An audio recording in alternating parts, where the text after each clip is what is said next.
நான் உன்னிடம் ஒன்றை தருவதற்காக பல முறை வந்தேன். ஆனால் நீயோ என்னை அலட்சியம் செய்துவிட்டு அவ்வப்போது வேறு பக்கம் திரும்பி விடுகின்றாய். இதுவரை உனக்கு கைக்கு எட்டியது கை நழுவி போனை கொண்டே இருந்ததல்லவா? எதனால் என்று நினைக்கின்றாய்? கண் முன்னே இருந்தது காணாமல் போனது போன்ற சூழ்நிலைகள் எல்லாம் உனக்கு வந்து கொண்டே இருக்கிறதல்லவா? எதனால் என்று யோசித்தாயா? காணாமல் போனது கண் முன்னே வந்தது போன்ற சூழ்நிலைகள் எல்லாம் இனி முடிவுக்கு வரப்போகின்றது.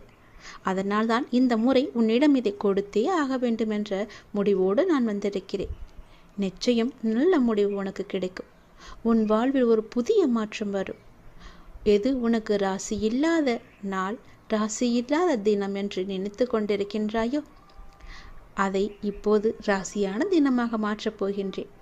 ஏற்கனவே நான் சொன்னபடி உனக்கான நல்வினைகள் எல்லாம் செயல்பட ஆரம்பித்து விட்டன. சில விஷயங்கள் உனக்கு முட்டுக்கட்டையாக இருந்தாலும் உன் முன்னேற்றத்தை தடுக்க யாராலுமே இனி முடியாது. நீ இதுவரை எவ்வளவு நல்வினைகளை செய்திருந்தாயோ அந்த நல்வினைகள் எல்லாம் இப்போது செயல்பட ஆரம்பித்து விட்டன. இனி உனக்கு கவலையே கிடையாது என் தங்கமே. கைக்கு எட்டியது வாய்க்கு கிடைக்கவில்லை என்று கை நழுவி போனது எல்லாம் இனி உன் கண் முன்னே வரப்போகின்றது. காணாமல் போனது எல்லாம் ஒரு முடிவுக்கு வரப்போகிறது.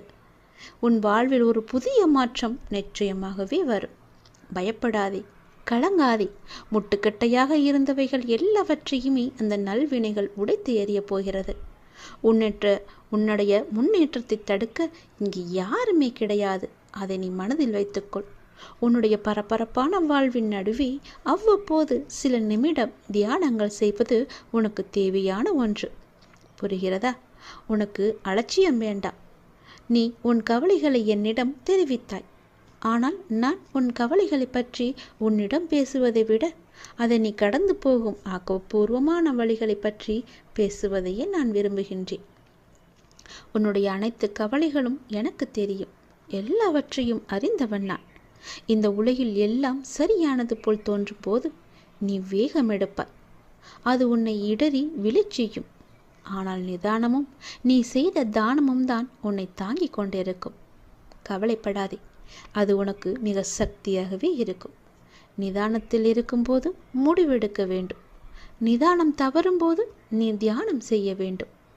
அப்படி இருந்தால்தான் நீ செய்யும் ஒவ்வொரு செயலுமே நன்றாக முடியும். எல்லாமே நல்லதாகவே நடக்கும். நிதானத்தோடு முடிவெடுக்கும் எல்லாம் நிச்சயம் வெற்றி பெறும். வேகமாக அவசரமாக எந்த ஒரு முடிவும் எடுக்கக்கூடாது. அதில் உனக்கு பெரிய ஆபத்து மட்டும்தான் நிறைந்திருக்கும். நான் சொல்வது புரிகிறதா? உன் வாழ்க்கை நிச்சயம் கிடைக்கும். புதிய மாற்றத்தோடு நல் வாழ்க்கையை உன்னிடம் நான் கொண்டு வந்து சேர்ப்பேன். நல்லது நடந்து கொண்டே இருக்கும்.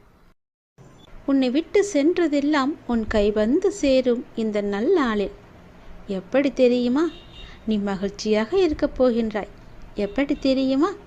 உனக்கு துணையாக நான் இருக்கின்றேன். உனக்கு வேண்டியது எல்லாவற்றையுமே நான் கொடுக்கப் போகின்றேன்.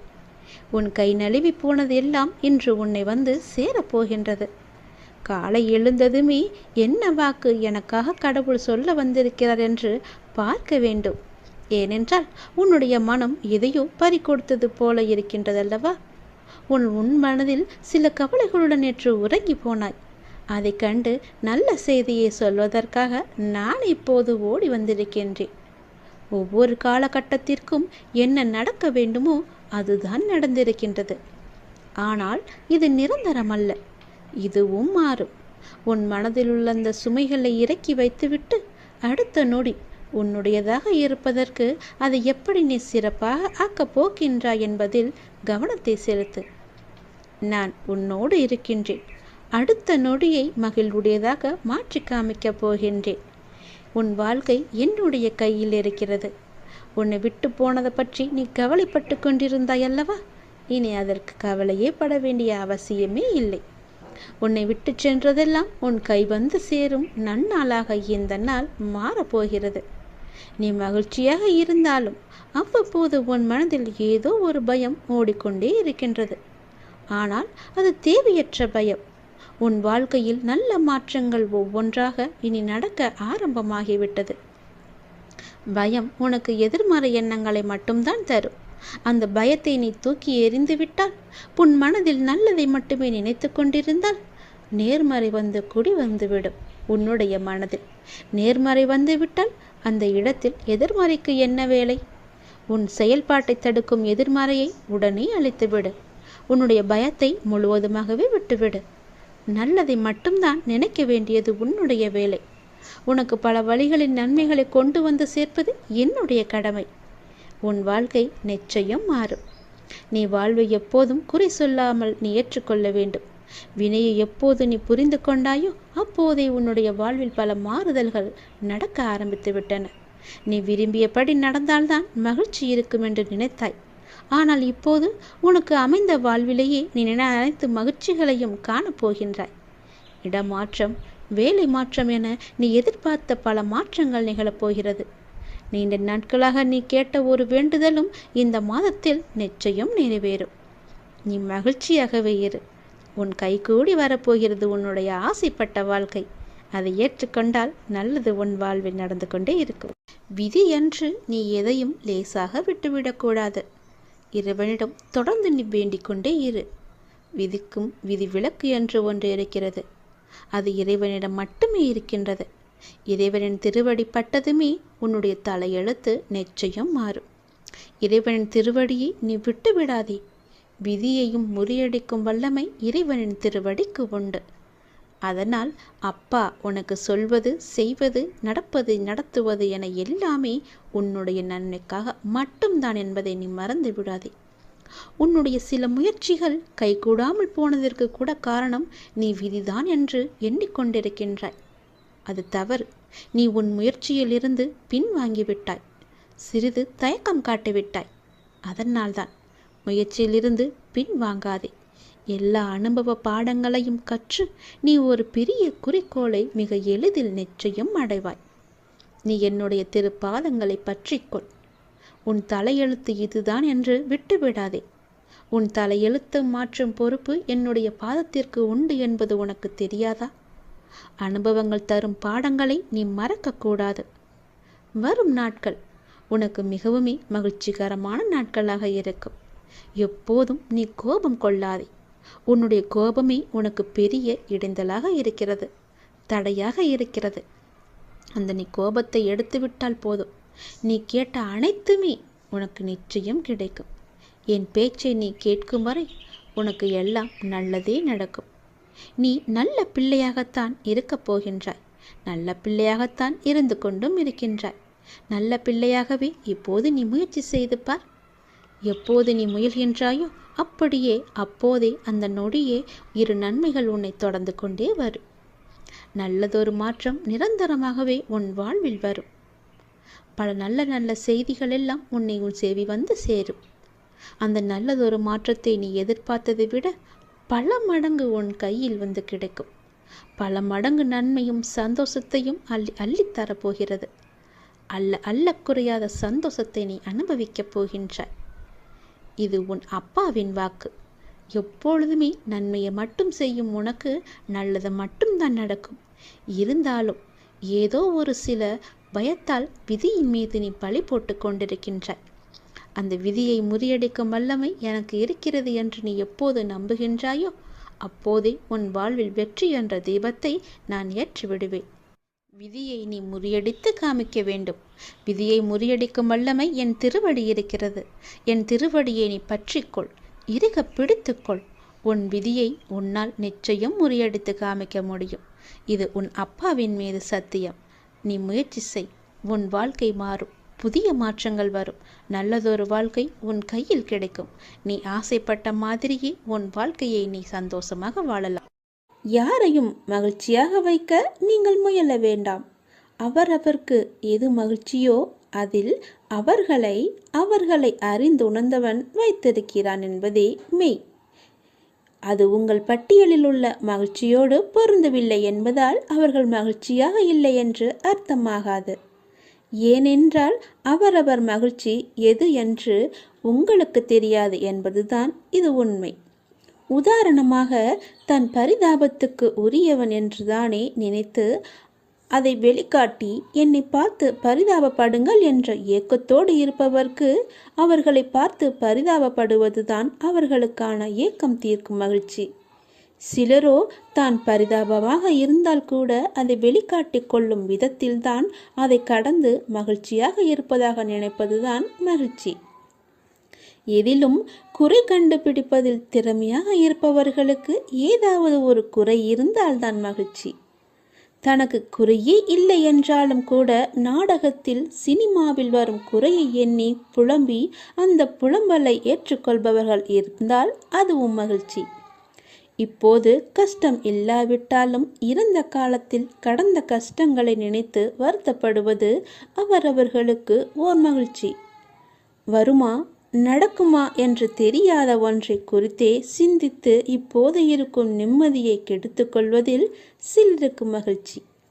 என்னதான் தன்னிடம் எல்லாமே இருந்தாலும் இல்லை என்று சொல்லவும் காட்டவுமே சிலருக்கு மகிழ்ச்சி. இப்படி உங்கள் பார்வைக்கு மகிழ்ச்சி இல்லாதது போல தெரிந்தாலும் அப்படி இருப்பதுதான் அவர்களுக்கு மகிழ்ச்சி என்பதை உணர்ந்து அறிந்தவன் அவர்களை அவர்கள் விருப்பம் போல வைத்திருக்கிறான். அதிலிருந்து அவர்களே விழிப்புணர்வு பெற்று வெளிவந்தால்தான் உண்டு. இவற்றை எல்லாம் கடந்து நீங்கள் என்னதான் உங்களின் மகிழ்ச்சியை இழந்து இழுத்து வந்தாலும் அவர்கள் அப்படி இருந்ததில் அடைந்த நிறைவான மகிழ்ச்சியை உங்களால் தர முடியாது. எனவே உங்கள் மகிழ்ச்சியில் நீங்கள் பூரணமாக இருங்கள். உங்கள் மகிழ்ச்சியின் தன்மை பிறரை கவனிக்க வைக்கும். எப்படி இப்படி இருக்கிறாய் என்று கேட்க வைக்கும். நீங்கள் எப்படி எதை எடுத்துக்கொண்டு மகிழ்ச்சியாக இருக்கிறீர்கள் என்று சொல்லுங்கள். அது அவர்கள் வாழும் விதத்தை கவனிக்க வைக்கும், மாற்றும். இதை கடந்து நீங்கள் என்ன செய்தாலும் அவர்களுக்கான மகிழ்ச்சியை உங்களால் கொடுக்க முடியாது. அப்படி ஏதாவது செய்கிறேன் என்றால் உங்கள் மகிழ்ச்சியை இழப்பது உங்கள் மகிழ்ச்சியாக மாறும். இதை ஏற்றுக்கொள்வது கொஞ்சம் கடினம்தான். ஆனால் யதார்த்தம் எப்போதும் ஏற்றுக்கொள்ள கடினமாகத்தான் தெரியும். ஏற்றுக்கொண்டால் இதுவே இயல்பு, இதுவே வாழ்க்கை என்று தித்திக்கும். எல்லாவற்றையும் நாம் மகிழ்ச்சியாக ஏற்றுக்கொண்டு சந்தோஷமாகவே வாழ்வோம். எப்போதும் நாம் மகிழ்ச்சியாக வைத்து. உன் கண்ணில் வடியும் கண்ணீரை துடைக்கவே நானே வந்து கொண்டிருக்கிறேன். நானே உனக்கு துணையாக இருந்து நான் உன்னை நல்ல வழியில் அழைத்துச் செல்வேன். உன்னை கண்டு எல்லோரும் வியக்கும் வண்ணம் நானே உன்னை ஏற்றுகிறேன். கவலைப்படாதே, உன் கண்ணீரை துடைக்க நானே வருகிறேன். உன் கண்ணீரை நீ வீணாக்காத தங்கமே. எதற்காக நீ அர்த்தமே இல்லாமல் வீணாக உன் கண்ணீரை நீ வீணடித்து கொண்டிருக்கிறாய்? எல்லாவற்றையும் ஏற்றுக்கொள்வது என்பது கொஞ்சம் கடினம்தான். ஆனால் யதார்த்தம் எப்போதும் ஏற்றுக்கொள்ள கடினமாகத்தான் தெரியும். ஏற்றுக்கொண்டால் இயல்பு, இதுவே என்று உன் வாழ்க்கை தித்திக்கும். எல்லாவற்றையும் இப்படியே போகிற போக்கிலே விட்டுவிடு. எதையுமே உன் மனதிற்கும் உன் மூளைக்கும் நீ எடுத்துச் செல்லாதே. அதை உன்னால் தாங்க முடியாது. அதனால் தான் சொல்கிறேன், யாருக்காகவும் உன்னை நீ மாற்றிக்கொள்ளாதே. ஆனால் உனக்காக தன் கையே மாற்றிக்கொள்பவர் கிடைத்தால் அவர்களை எந்த காலத்திலும் எப்பொழுதும் அவர்களை விட்டு விடாதே. உனக்காகத்தான் சொல்கிறேன். வாழ்க்கை என்பது எல்லோருக்குமே பொதுவானது. ஆனால் எல்லோரையும் ஒரே போல் நடத்துவதில்லை. அதை நீ தெரிந்து கொள். தடைகளை வெல்வது எப்படி என்று நீ தெரிந்து கொள். இன்றைய மனிதர்களில் அதிகம் பேர் ஏதாவது ஒரு கவலையுடன் தான் வாழ்ந்து கொண்டிருக்கிறார்கள். சிறு தடையையும் பெரிதாக எண்ணி கவலைப்படுகிறவர்கள்தான் அநேகமானவர். இதற்கு எல்லாம் காரணம் அவர்கள் மீதே அவர்களுக்கு நம்பிக்கை இல்லாததுதான். நமக்கு நண்பனும் நாமே, பகைவனும் நாமே என்று சொல்வது உண்டு. அதாவது யார் ஒருவர் தன் பலவீனங்களை முறியடித்து வெற்றி பெறுகிறாரோ அவரே தனக்குத்தானே நண்பராகிறார். யார் ஒருவர் தன் பலவீனங்களை வெற்றி பெற முடியாமல் தவிக்கிறாரோ அவர் அவருக்கே எதிரியாகிறார் என்று அர்த்தம். பெரும்பாலான நிகழ்வுகளை ஆராய்ந்து பார்த்தால் ஒவ்வொரு தடையும் ஒவ்வொரு வெற்றியை மறைத்து வைத்து அதனுள்ளே இருக்கிறது என்பது நீங்களே தெரிந்து கொள்ளுங்கள். அதில் 1000 அர்த்தங்கள் இருக்கிறது என்பது உங்களுக்கே புரியும். அதுபோன்றுதான் தோல்வியும். தோல்வி என்பது நம்மை மாற்றி அமைத்து கொள்ள வேண்டிய அறிவிப்பு என்று கூட சொல்லலாம். செல்வத்தை இழப்பது ஒன்றையும் இழப்பதாகாது. உடல் நலத்தை இழப்பது வேண்டுமானால் சிறிதளவு இழந்ததாகும்.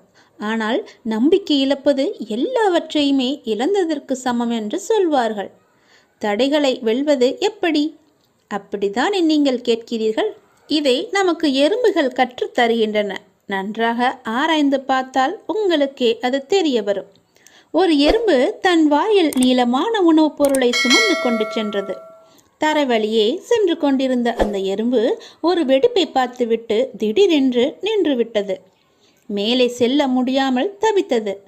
சிறிது நேரம் கழித்து தான் சுமந்து வந்த இரையை வெடிப்பின் மேல் வைத்து சுமந்து வந்த இரையை நன்றாக பாருங்கள், சுமந்து வந்த இரையை வெடிப்பின் மேல் வைத்து அதன் மீது ஊர்ந்து சென்று வெடிப்பை கடந்தது. பின்பு அந்த இரையை கவ்விக்கொண்டு சென்றது அந்த எறும்பு. எறும்பின் அறிவு வியப்பை அளிப்பதாக உள்ளது என எழுதியிருந்தார் ஒரு ஆராய்ச்சியாளர். துன்பம் ஏற்பட்டால் அத்துன்பத்தையே பாலமாக வைத்து நாம் முன்னேற வேண்டும் என்பதுதான் இந்த எறும்பிடமிருந்து நாம் கற்றுக்கொள்ள வேண்டியது. ஒரு மிகச்சிறிய உயிரான எறும்பின் தன்னம்பிக்கை நமக்கு இருந்தால் கூட போதும். எந்த தடையையும் வெல்ல முடியும். கவலையும் காணாமல் போய்விடும். எத்தனை தடைகள் குறுக்கிட்டாலும் உள்ளத்தில் நம்பிக்கை மட்டும் இருந்துவிட்டால் உங்களின் வெற்றியை யாராலுமே தடுக்க முடியாது. எவ்வேற்பட்டவர் வந்தாலும் தடுக்க முடியாது. எத்தனை சூழ்ச்சிகள் செய்தாலும் தடுக்க முடியாது. தன்னம்பிக்கையை கொள்ளுங்கள். தடைகளை எல்லாம் கடந்து நீங்கள் வெற்றியை சுவைப்பீர்கள். பொறுமையை விட மேலான தவமும் இல்லை. திருப்தியை விட மேலான இன்பமும் இல்லை. இரக்கத்தை விட உயர்ந்த ஒரு அறமும் இல்லை. மன்னித்தலை விட ஆற்றல் மிக்க ஒரு ஆயுதமும் இல்லை. தோல்விகள் பல சூழ்ந்தாலும் இருளை விளக்கும் கதிரவன் போல அதனை நீக்கி அடுத்தடுத்த வெற்றி படிகளில் காலெடுத்து வையுங்கள். முடியும் வரை அல்ல, உங்கள் இலக்கினை நீங்கள் எப்போது அடையும் வரையோ அதுவரை நீங்கள் முயற்சித்து கொண்டே இருங்கள். உங்கள் வாழ்வில் நிச்சயமாகவே விடியல் விடியும். அந்த விடியல் விடியும் வரை முயற்சித்து கொண்டே இருங்கள். அது வெகு நாட்கள் இல்லை, கூடிய விரைவிலேயே அது உங்களுக்கு கிடைக்கும். முகமலர்ச்சியோடும் நம்பிக்கையுடனும் எழுந்து புத்தம் புது நாளை துவங்க உங்கள் எல்லா வல்ல இறைவன் உங்களுக்கு அருள் புரிவார். என்னுடைய ஆசி முழுவதுமாகவே நீ கலங்காதே. உனக்கான நேரங்கள் தொலைவில் இல்லை. அது உன்னை தேடி வந்து கொண்டு இருக்கிறது. பிள்ளைகளின் நலன் எல்லாமே விரைவிலேயே சீராகும். நான் கம்பீரமாக உனது மனதிலும் உனது இல்லத்திலும் அமர்ந்து கொண்டிருக்கிறேன். பயபக்தியோடும் உண்மையோடும் ஆன்ம உணர்வோடும் கண்ணீரோடும் நீ என்னிடம் செய்கின்ற பிரார்த்தனைகளை நான் கேட்டுக்கொண்டு தான் இருக்கிறேன். நான் அளிக்கும் பதில்களை உன்னால் புரிந்து கொள்ளாமல் முடியாமல் போய்விடுவதால் தான் உன் மனம் போன போக்கிலே நீ சுதந்திரமாக நடந்து கொண்டிருக்கிறாய். என்னை தட்டி கழித்து விடுகிறாய். அதனால்தான் நான் செய்கின்ற பலனையெல்லாம் உன்னால் அடைய முடியவில்லை. உன் விருப்பப்படி செய்யவும் நடக்கவும் வாழவும் நான் உனக்கு சுதந்திரம் கொடுத்திருக்கிறேன். அதனால்தான் என் செய்கைகளை புரிந்து கொள்ளாமலும் எனக்கு கீழ்ப்படிந்து நிற்காமலும் உனது சுயமான போக்கின்படி உன்னால் நடக்க முடிகிறது. இந்த சுதந்திர உணர்வுதான் உன்னை இந்த அளவுக்கு கீழே இறக்கி வைத்திருக்கிறது. கீழே இறங்கிவிட்டோமே என்று வருத்தப்படுகிறாய். கீழே வந்துவிட்ட போதும் உன்னை நினைத்து நான் பெருமைப்படுகிறேன். உனது இரக்கமுள்ள குணம், பிறருக்கு உதவ வேண்டும் என்ற உன்னத மனோபாவம், இந்த நிலையிலும் பிறர் கஷ்டப்படுவதை காண சகிக்காத மனம், இவையெல்லாம் இருக்கும் இடத்திற்கு விசுவாசத்துடன் நடந்து கொள்ள வேண்டும் என்று நினைத்து அதன்படி நீ நடந்து வந்ததால்தான் கீழ்நிலைக்கு இறங்க நேர்ந்தது என்று நீ நினைக்கிறாய். அது அல்ல. கெட்டவர்களும் கெடுமதி உள்ளவர்களும் நன்றாக இருக்கும்போது நல்லவர்களான நாங்கள் மட்டும் ஏன் கஷ்டப்பட வேண்டும்? கஷ்டத்தை மட்டுமே ஏன் கடவுள் எங்களுக்கு பரிசாக தர வேண்டும் என்று நீ நினைக்கிறாய். உன்னை போல நல்லவர்களும் இப்படித்தான் புலம்பிக் கொண்டே இருக்கிறார்கள். இது இன்றோ நேற்றோ தொடங்கி நடந்து வருகின்ற விஷயமல்ல. காலகாலமாய் நல்லவர்கள் புலம்பும் ஒரு தொடர்கதைதான். அதுதான் நீயும் செய்து கொண்டிருக்கிறாய். நான் உன்னிடம் பிரதிட்சயமாக விளங்க வேண்டும் என்றால் நீ கஷ்டப்பட்டுத்தான் ஆக வேண்டும். ஏனெனில் நான் நல்லவர்கள் மனதில் மட்டுமே வாழ முடியும். கெட்டவர்கள் மனதில் எனக்கு இடமே கிடையாது. எப்படி உன்னை கஷ்டப்படுத்தி வாழ்வதால் என்ன பலன் என்று நீ நினைக்கலாம். நான் உன்னை பக்குவப்படுத்தி பெருமைப்படுத்துவதற்கு இதை உனக்கு வரப்பிரசாதமாக கொடுக்கிறேன். உன்னுடைய தகுதிக்கும் தாங்கு சக்திக்கும் ஏற்பத்தான் கஷ்டத்தை தருகிறேன். இதை உன்னால் சமாளிக்க முடியும் என்று தெரிந்த பிறகே கஷ்டம் வர தயாராக இருக்கிறது. இந்த நேரம் நீ வேகமாக செயல்பட வேண்டிய நேரம், சிந்தனையோடு செயல்பட வேண்டிய நேரம். இப்போதே உன் நிலையை பல மடங்கு நான் உயர்த்தப் போகிறேன். சந்தோஷமாகவே இரு. என்ன நீ ஒரே மனக்குழப்பத்திலேயே இருந்து கொண்டிருக்கின்றாய்? எப்போது பார்த்தாலும் குழப்பமான சூழ்நிலையிலேயே ஏன் உன்னை வைத்திருக்கின்றாய்? மீண்டும் மீண்டும் குழப்பம் ஏற்படுவதற்கு என்ன காரணம்? நான் தான் நேற்றே உன்னிடம் பேசிவிட்டேனே. நான் பேசுவதை நீ காது கொடுத்து கேட்டாயா இல்லையா? நீ புரிந்து கொண்டதுதான் என்ன? நீ என்னத்தை புரிந்து கொண்டாய்? வினைகளை எப்படி தீர்க்க வேண்டும் என சொல்லி தந்தேனே. கேட்டாயா அல்லவா? ஏன் கேட்க மறந்தாய்? ஏன் நீ மறந்து போனாய்? அது போன்ற ஒன்றை செய்ய முயன்று ஏன் வருத்தப்பட்டு கொண்டிருக்கின்றாய்? நான் வேண்டாம் என்றும் சொல்லியும் ஏன் அதையே நினைத்து கொண்டிருக்கின்றாய்? உன் அப்பா பேச்சை நீ கேட்க மாட்டேன் என்ற முடிவிலேயே இருக்கின்றாயா? நீ மிகவுமே ஆசைப்படும் விஷயம் உனக்கு கிடைக்கப் போகிறது என்றுதான் நான் அப்பொழுதே சொல்லிவிட்டேனே. இருந்தும் தேவையில்லாமல் ஏன் உன்னை நீயே வருத்து கொண்டிருக்கின்றாய்? வருத்தப்பட்டு கொண்டிருக்கின்றாய்? தேவையே இல்லாதது. என் பேச்சை நீ கேட்பாயா மாட்டாயா என்று எனக்கு ஒரு சத்தியம் செய்துத்தா. அப்பொழுதுதான் நான் நம்புவேன். மகிழ்ச்சியாக இருக்கும்போது பல அனுபவ பாடங்களை நீ மறந்து விடுகின்றாய். மகிழ்ச்சியாக இரு, ஆனால் எவற்றில் எந்த எல்லை என்று உன் வாழ்க்கை ஏற்கனவே கற்றுக் கொடுத்திருக்கிறது அல்லவா? அதை நீ மறந்து விடாதே. அந்த எல்லையை நீ தாண்டி விடாதே. இந்த ஒரு நாள் சிலவற்றை தாங்கிக்கொள். நாளை முதல் அதிலிருந்து நிச்சயம் உனக்கு விடுதலை கிடைக்கும். நான் இருக்கின்றேன். எல்லாவற்றையுமே நான் மாற்றி தருகின்றேன். எல்லாமே நன்மைக்கு. யாம் இருக்க பயமே என்பதை நீ வெறும் வார்த்தையால் நம்பிக்கைப்படக்கூடாது. முழுமையாக உனக்குள்ளே ஊற வேண்டும். அது எத்தனை முறை சொன்னாலும் நீ கேட்க மாட்டேன் என்றால் நான் என்னதான் செய்வது? நான் உன்னை கும்பிட்டு கேட்டுக்கொள்கிறேன்.